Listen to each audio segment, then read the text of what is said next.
again, and welcome back to some more Umineko when they cry. I haven't really uploaded, or you know, not really uploading, but recorded in a long time because Grand Blue Fantasies Guild War event causing my procrastination. But I hold myself, some accountability for that. But that aside, where we last left off, the remaining characters alive were heading over to the mansion to look for Kraus and Natsuki, but both got killed off, and even George too, in the parlor. And a fighting crew, and then the group split of the sword. And let's just say there was some accidental gunfire, quote unquote. But yeah, I stopped at the cliffhanger because Nanjo is about to get killed by fucking Eva Beatrice of the sword. Oh yeah, I gotta fix the audio. There we go. So yeah, let's continue. Then their eyes met. Nanjo, unable to understand who this person was bewildered for an instant. 視力を失った人間って反魔法力も対魔法抵抗力もゼロになるんですって。つまり今のあんたはアイソレーテッドポーン。Wow, what a face. 意味がわかるかしら? I don't understand what you mean by that, but it means I'm probably dead. なんですと? Nanjo had no way of understanding who the person in front of her was, much less what she had just said. 南條先生、どうしたんです? Unable to see, Jessica had to rely on voices alone to make out the situation. But since she heard Nanjo say something in an uneasy tone, she tightened up, thinking that something bad might have happened. やめてくれ! 殺さないでくれ! わしには病弱の孫がおる! ここでは死ねんのだ! 頼む! 見逃してくれ! Damn. Nanjo being the old... I mean, he is pretty old. He can't really defend himself. 南條先生! 南條先生! Jessica couldn't do anything except call out from the bed. Judging by the tone of his voice, Nanjo was in the corridor, confronting someone. He was scared. His life must have been threatened just a second ago. よせ! やめろ! Oh shit. Yeah, he dead. 第9の晩に魔女は蘇り、誰も生き残れはしない。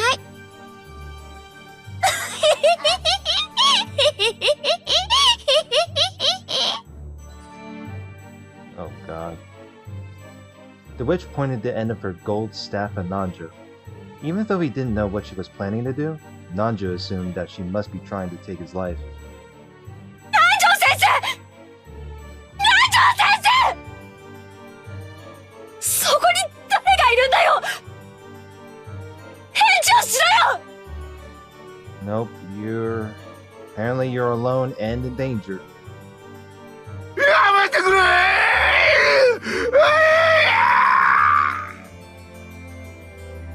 Oh boy. Bang! A sharp sound echoed. And just as sharply, the tip of the golden staff tapered and stretched, slicing into Nanjo's forehead. Jessica, who could only try to grasp what was happening with her ears, had no clue what was going on. But even so, she was able to realize that with that sound, Nanjo had died. And she could tell that that person was now in the corridor right in front of the servant room. Furthermore, since she couldn't see, she wouldn't be able to run away, much less resist. Knowing that she was a mouse in the trap in a life or death situation, Jessica shuddered. ああ、ジェシカ。かわいそうにね。目を怪我しちゃったのね。なら、あなたは逃げることもできないわね。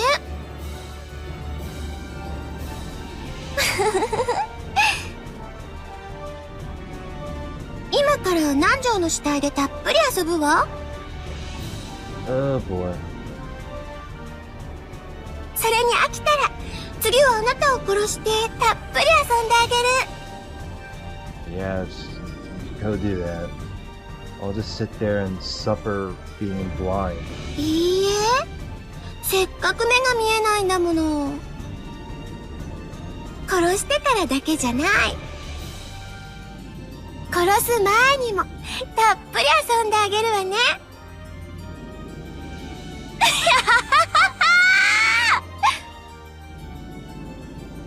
そこでしばらく震えながら待ってなさいね。南條の死体で私がどんな風に遊ぶのかをたっぷり想像しながら。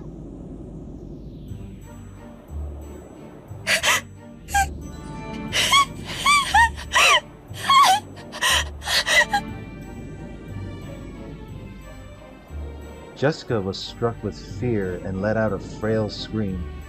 She wanted to scream in a much louder voice, trying to get someone to help her, but she couldn't. Yeah, well, here's the thing though. You only have Eva and Battler, and those two are doing their thing of the sort, but she couldn't. When faced with true fear, it clogs up a person's throat. Right then, Jessica could barely even breathe.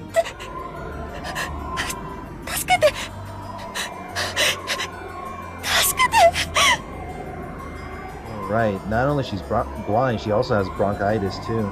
That's even worse.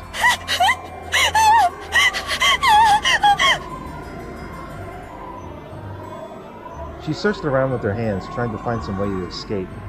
But even though she should have known this room well, just being unable to see made it like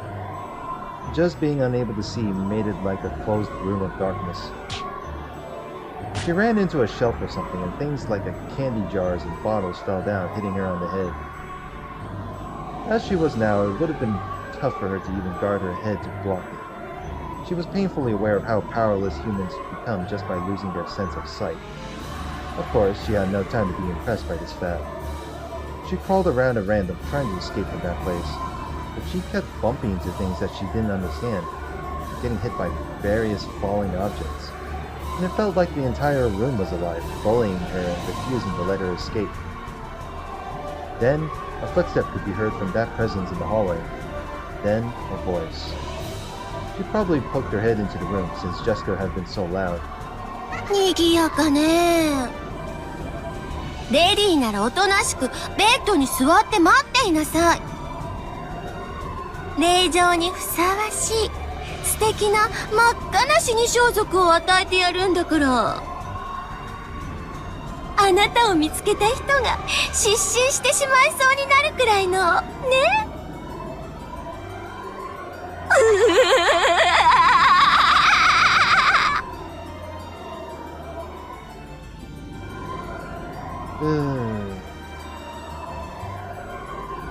Yeah. It's like I'm listening to I couldn't even tell if this laugh is kind of contagious or cringe. Like, I'm just saying, like, I'm pretty sure I already just asked that to myself. Oh, fuck it, I don't really know what's going on anymore. All I know is Jessica's about to get fucked.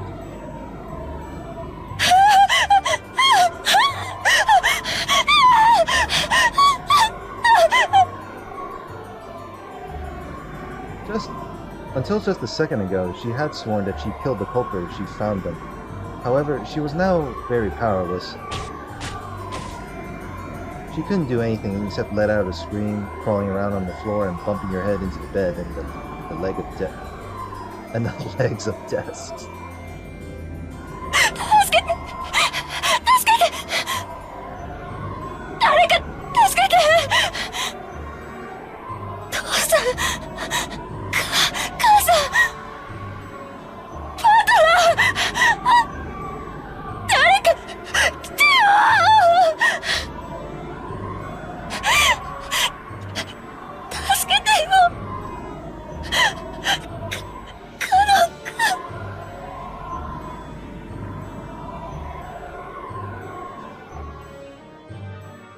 In the corridor, as the witch thought of how to toy with Nanjo's life, a single gold butterfly secretly watched that scene from the corner of the hallway.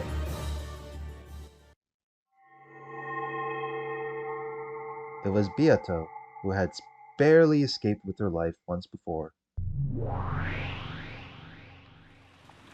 The gold butterfly softly returned to human form.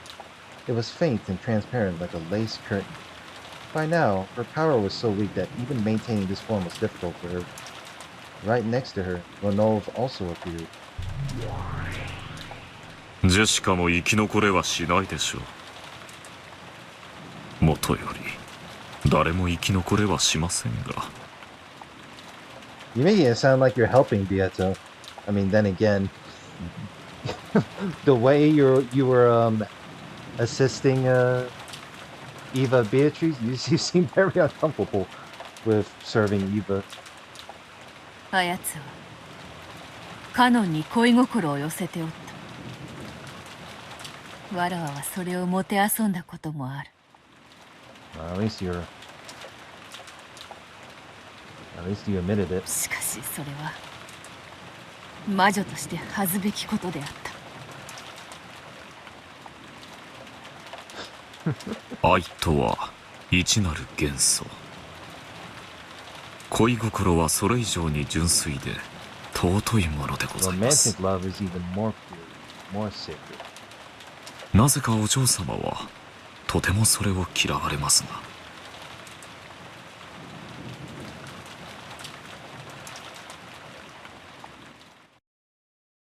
No words. お師匠様は言った。魔法とは人を幸せにするためにあると。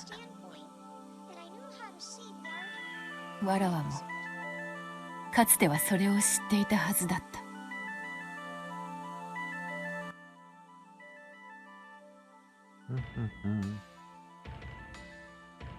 Yeah, it seems. Yeah, he is right. She does. Anytime there's romantic love, she gets pretty spiteful about it. Is this a sense of envy? I wonder. Makes me a little curious, you know. そしてそれを忘れた時からわらわは魔女ではなくなっていたのだ。だからわらわはバトラーの対戦相手の資格を失っていたのだ。まさかお嬢様、ジェシカを助けるおつもりですか。 A rescue attempt this time? 危険です。Yeah, that's a dangerous game you're gonna play there. 分かっておる。どうせ助けても黄金鏡の扉が開けば魔女の宴の慰み者よ。しかしそれでもあやつの殺し方に比べれば数段慈悲深い。魔女の宴は恐るべき方法にて命を奪う。二度は奪わぬ。生死をもてあそばぬ。しかしあやつは違う。何度でも殺す。面白半分で殺す。そこにはわずかほどの慈悲もない。わらわはせめてジェシカをそのような残酷な運命から救いたいと思う。確かにそれを行うことは良き魔女として称えられることでしょう。しかし新しきベアトリーチェ様はすでにお嬢様のことを敵視なされています。I'm not surprised. I'm pretty sure Beatrice preferred the cruel way, considering, like, wouldn't the word inspired be a good word to use there? Although it's probably like, oh, if my disciple does cool things, then maybe I can do it better. もう一度姿を見られることがあったなら、今度は逃れる術はありませんよ。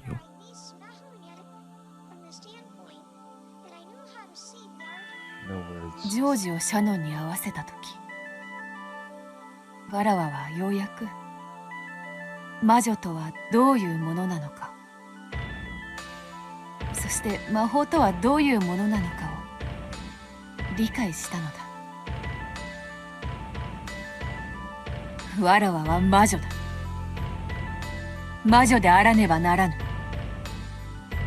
そしてバトラに対戦相手だと認められ、今度こそバトラに魔女だと認めさせなければならぬのだ。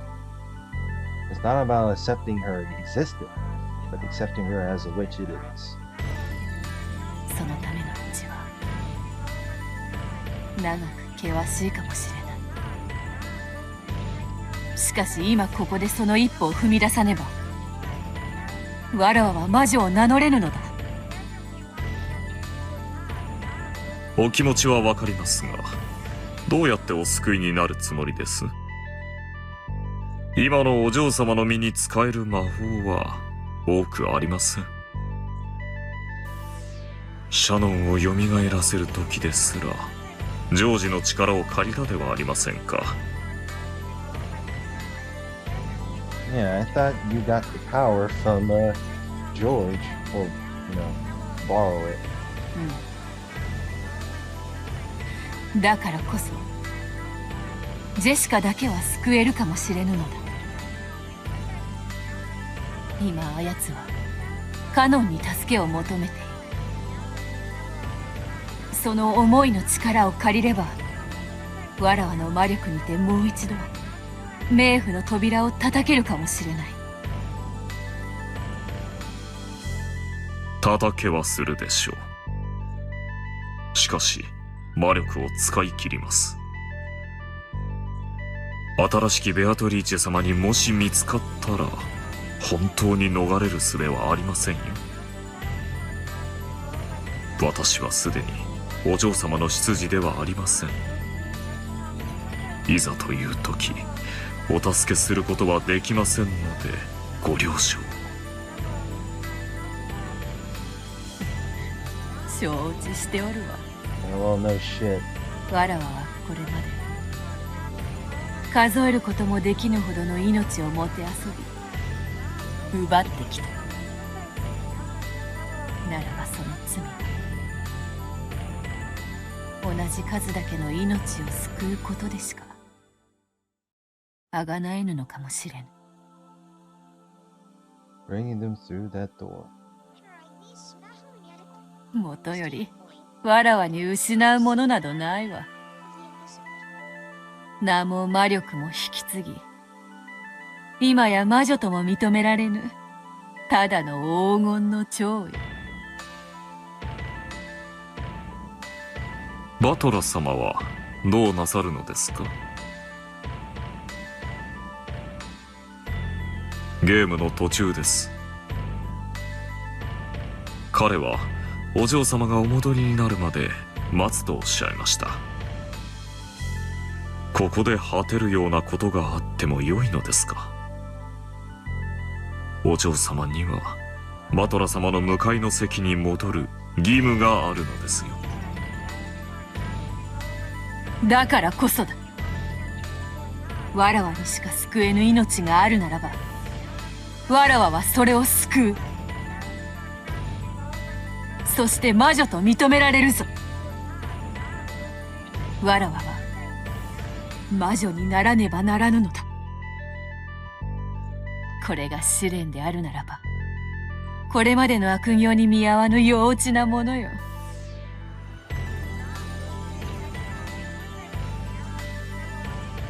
さあ、姿を消せ、ロノン。If this is training, it's a very childish thing. It's true. かつて黄金の魔女と呼ばれた一匹の蝶の最後となるかもしれぬ魔法を見るがいい。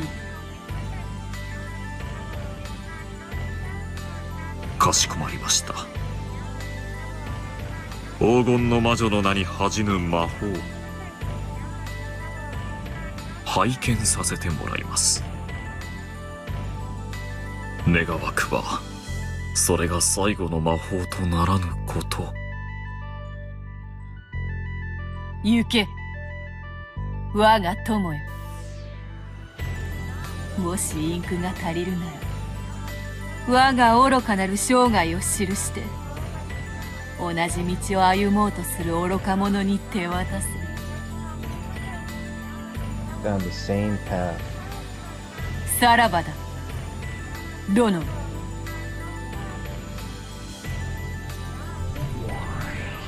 And there he goes.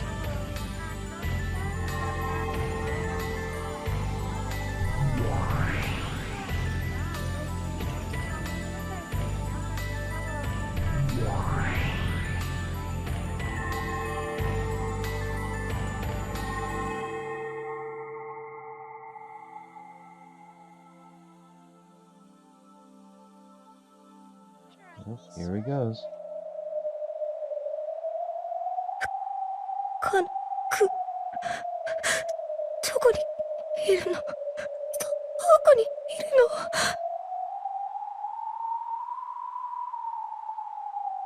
助けて、助けてよ。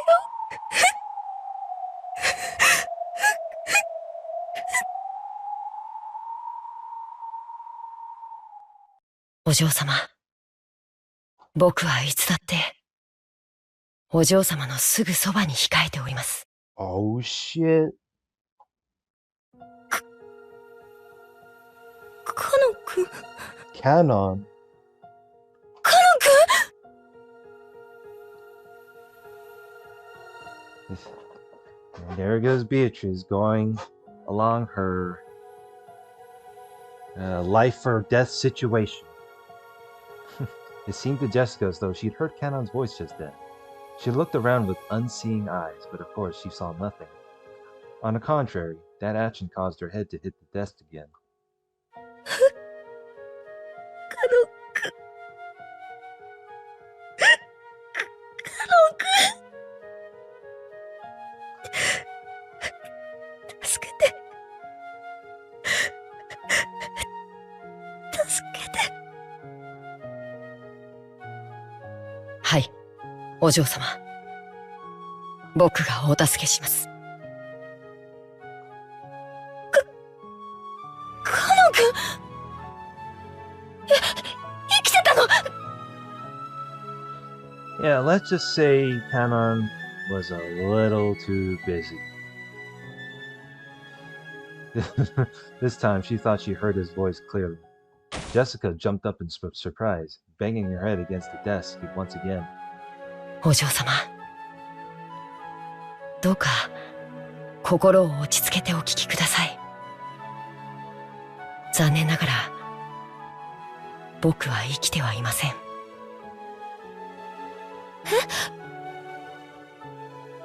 僕はすでに死んでしまっています。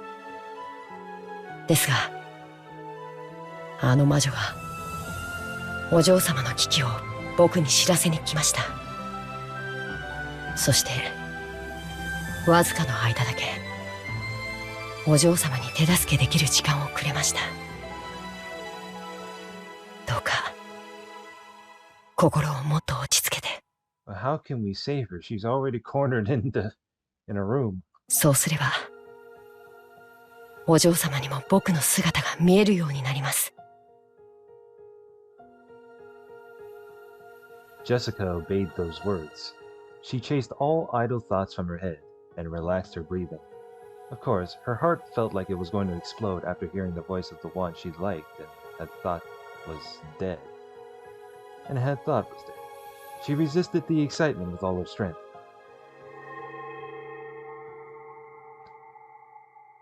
When she did, she felt as though Canon-kun really was right in front of her. Even though she shouldn't have been able to see him with her eyes, she was able to sense him clearly. 僕が見えますか？ Can you see me? お嬢様。はあ、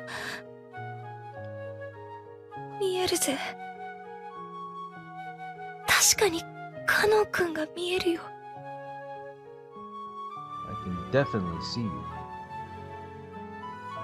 僕は魂だけの存在です。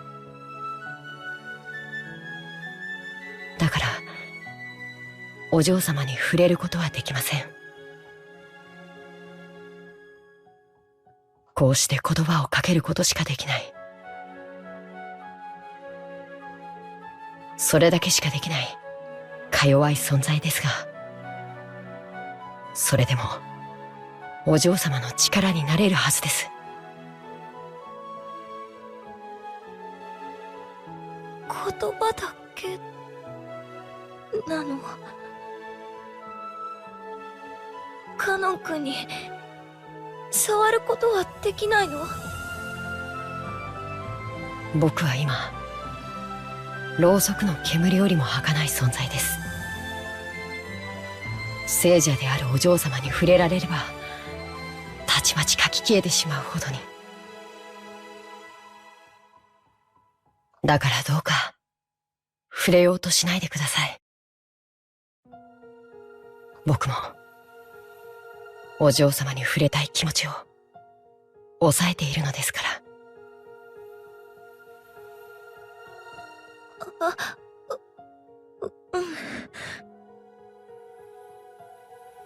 それよりお嬢様、よく聞いてください。新しい黄金の魔女は残酷な心の持ち主です。I'm not surprised. 必ずやお嬢様をひどい目に遭わせようとするでしょう。この部屋から逃げ出し隠れなければなりません。Well, how can she escape? How can we escape? We can't get out from the door. That's just we'll just die. It's just game over that way. How can we hide? どうやって？ Exactly. That's a good question. 私は目が見えない。静かに。僕がお嬢様の目になります。僕がかける言葉に従って動いてください。まずそのまま3歩這い出て、それから立ち上がってください。今お嬢様がいるのは机の下です。そのまま立てば頭をぶつけます。机の下だったのか。わかったよ。1、2、3。立つぜ。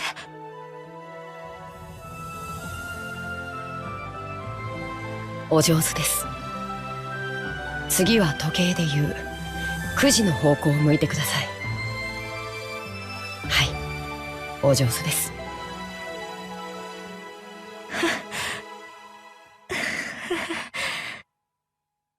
なんだか恥ずかしいぜ。This is pretty embarrassing.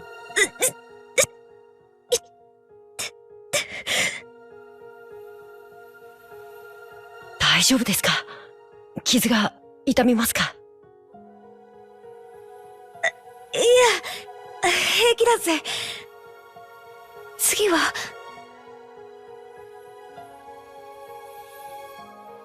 Jessica thought that if this was a dream, she didn't want to wake up. And if she were allowed to, she would have wanted to take off the bandage covering her eyes and see him. However, if she did that, Kanon might vanish like frail candle smoke, just like he himself had said. She was afraid of that.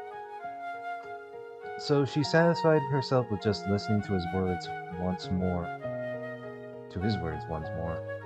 Repressing her desire to see him, to hold him. Therefore, what hurt her eyes now were tears of gratitude. Tears of gratitude for the god, or maybe the witch, who had given her this miraculous moment.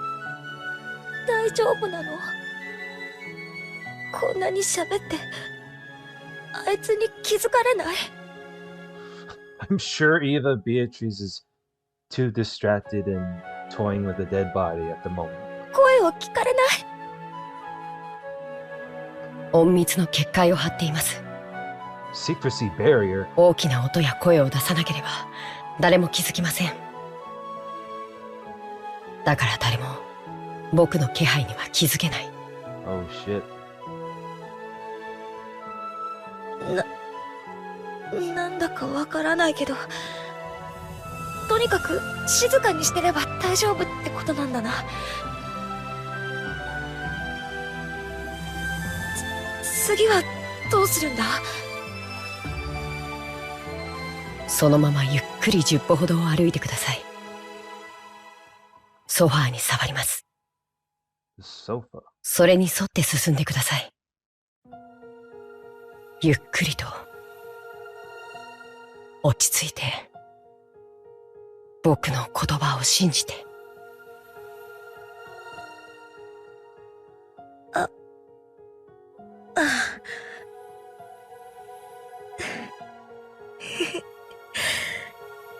不思議だぜ。目が見えないってのはあんなにも怖いものだったのに、カノン君と一緒だと全然怖くないよ。そう、それがソファーです。左になぞりながらゆっくり進んで、すぐ左にテーブルがあります。すねをぶつけないように気をつけて。It was a very, very strange and bizarre team effort. Even though she would have been killed in an instant if the terrible witch noticed her, there was no fear in Jessica's heart. She was being protected and guided by Canon, someone she thought she'd never be reunited with. It would probably be just a momentary miracle. Even so, Jessica was deeply grateful for it. If she hoped for too much, she was sure that he would disappear. So she tried not to ruin this faint miracle. And trying to engrave this moment into her heart for all eternity, she slowly, slowly continued to walk, obeying Canon's voice. さあ、さらに10歩を歩けば、使用人室から出ます。そしたら、9時の方向を向いて、ゆっくりとずっと歩いてください。右の壁に手を置き、それに沿って、ずっとずっと。僕が、安全な部屋までお連れします。I am not sure if exiting the servant room been in the plan, but I don't know. Maybe Eva Beatrice is easily distracted to know the door coming out that way. We'll see if it's. I mean, it's more or less going to be a dangerous risk, but the power of believing would work. そこに行ったらカノン君は帰っちゃうの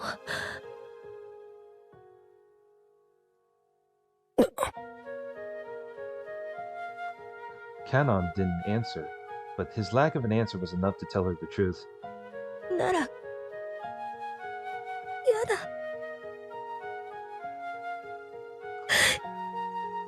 行きたくないよ。ここにいれば、魔女に殺されます。Look, here's the thing: you either stay with him and die, or you leave. いいよ。Like you got two choices. 殺されれば、カノン君のいる世界へ行けるもん。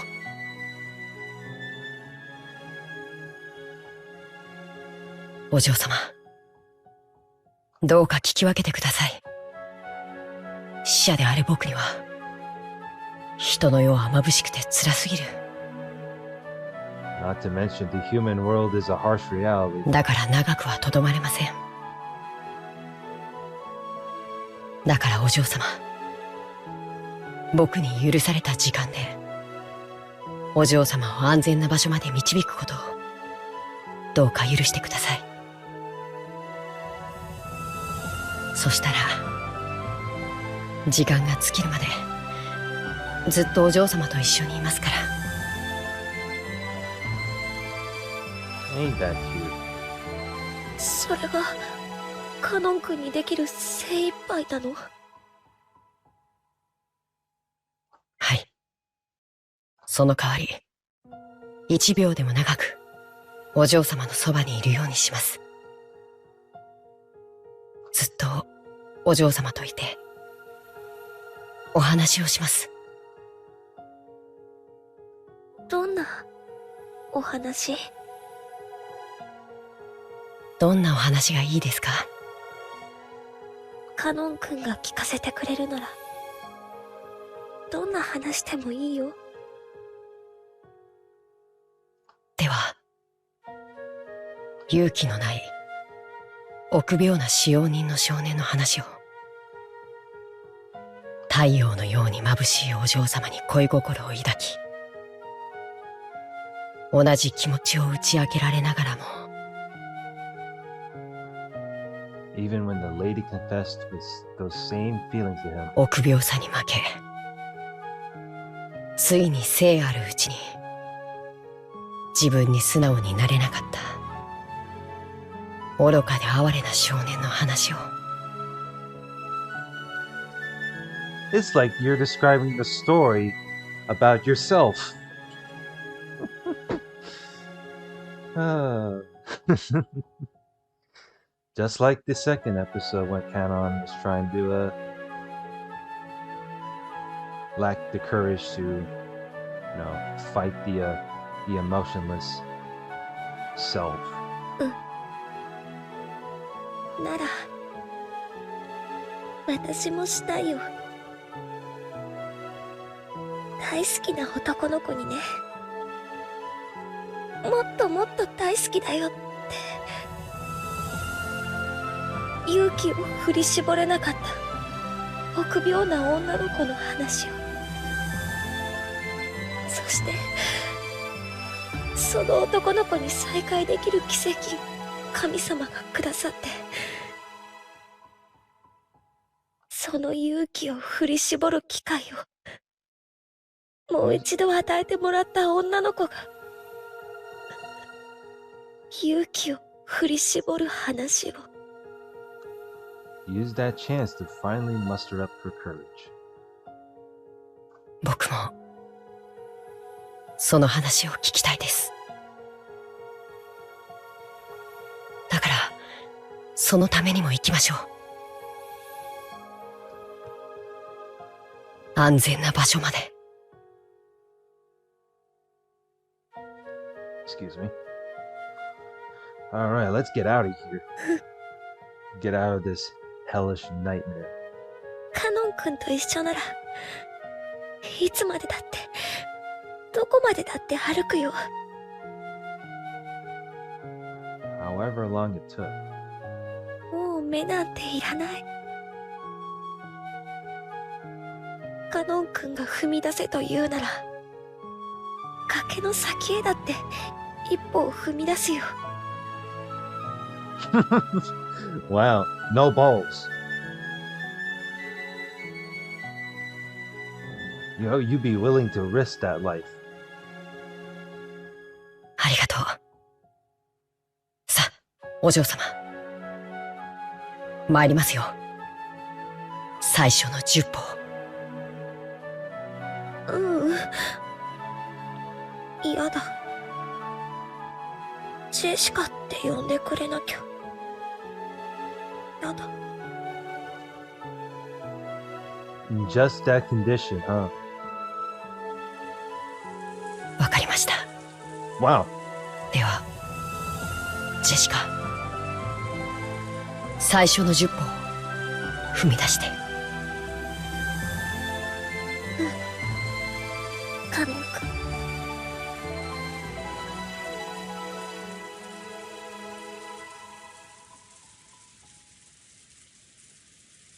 Wow, she... Holy shit. They snuck out of the servant room just like that. I guess Eva Beatrice really is kind of a pagan. Holy moly, now this is what we call a stealth mission right here. Very quietly, Jessica and Kenna slowly snuck out of the servant room. Just around the corner, the witch could be seen cruelly looking down at Nanjo's corpse, but she didn't even notice their presence. However, Ronald, who stood at the ready by her side, met Kanon's eyes. Kanon thought, "Oh no," grimacing and blocking Jessica with his back. No words. Ronald is just gonna pretend he didn't see anything. However, Ronald did not inform his master. He played dumb, just as though he hadn't spotted Kanon in the first place. No, maybe he did appear to chuckle.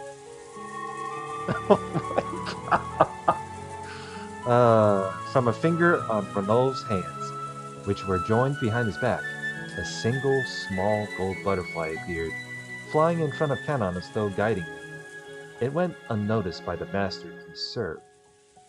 Kanon was surprised at the magic that butterfly held, because it was far more powerful than the secrecy barrier Kanon possessed. He may not have known it, but that power of his... He may not have known it, but that power of his had originally been Ronald's. Kanon's ability was an imitation of that, which Kinzo had made and given to him. As that butterfly of secrecy magic scattered gold scales, it grew smaller bit by bit. It probably wouldn't last long. But without a doubt, even that would buy them enough time to get them far away from that cruel witch. さあ、お嬢様。その壁に沿い、ずっと歩いていきましょう。ずっと。ずっと。はあ、カノン君と一緒ならどこまでもずっとずっと。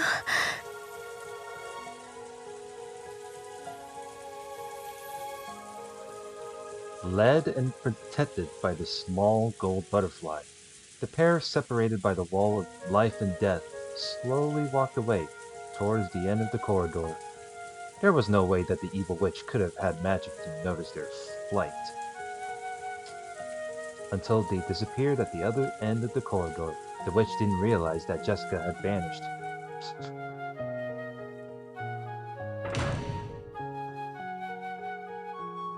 Wow, fucking Eva is dumb. Oh shit. Talk about a... I mean, it is a pretty risky stealth mission, but...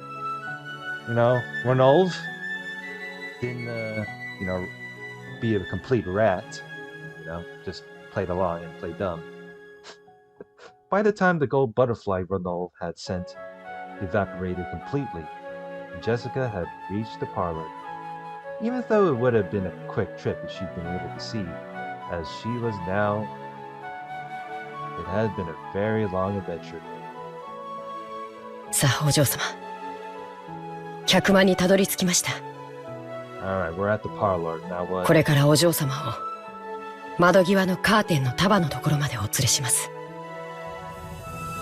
その中に隠れればきっと安全です。Hide at a bundle of curtains. カーテンの中か。うまいな。私も昔よくそこに隠れたもんだぜ。Oh, you're reminiscing the your childhood hide and seek part, huh? ベアトリーチェ様。Oh shit. Kanon called out the witch's name. Jessica looked around in surprise, but she obviously couldn't spot the witch when she couldn't see. Beato had appeared once again with a faint form. Kanon squared off against the figure of the evil witch, but Beato's expression was soft, or even pitying. どういう気まぐれで僕を蘇らせてくれたのか。僕にはあなたの気持ちがわからない。気まぐれに過ぎぬ。Nothing more than a whim. いや、魔女とはこうあるべきなのだ。わらわがそれを気づくのに1000年をかけた。それだけの愚かしい話だ。It took you 1,000 years to realize. Wow, it took a whole entire millennium. Jesus. It took you 1,000 years to grab a hold of self-awareness.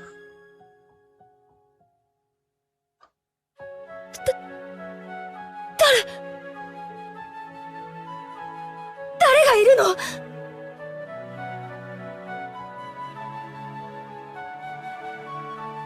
お嬢様、お静かに。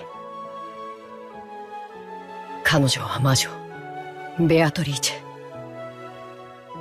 僕をお嬢様にもう一度会わせてくれた恩人です。Yeah, there's no time to play games here. 魔女ベアトリーチェ。わらわのことなどどうでもよい。それより、早くその女をカーテンの陰に隠すがよい。そなたに残された時間も長くないであろう。ジェシカと最後の語らいに費やすがいい。カーテンの束の中で密会とは、そなたらもなかなか味な真似をする。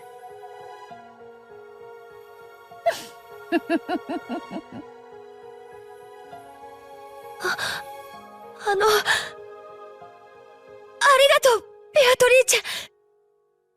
カノン君に会わせてくれて、ありがとう。 Jessica didn't know where Beato was, so she said that while facing in the wrong direction. Perhaps because she found that funny, Beato snickered. あとは愛し合う二人にこの部屋を譲る。邪悪なる魔女に恋話は不要でな。退出させてもらおう。Well, good luck. ベアトリーチェ様、ありがとうございます。礼などいらぬ。こんなのでは償いきれぬほど悪行を重ねておることは、そなたがよく知っておろうに。Yeah, no matter how. You just gotta live with it, yes. 良き魔女には感謝を選別とします。今までがどうであったか、そしてこれからがどうであるかは知らない。しかし今この瞬間、あなたは間違いなく良き魔女だ。Hannah actually gave us some gratitude for once.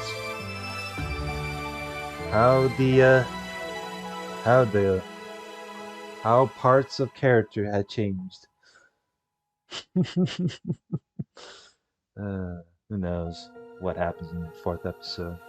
おべっかが過ぎるぞ、カグメが。次に会うときは、期待を裏切らぬ悪しき魔女であるかもしれぬぞ。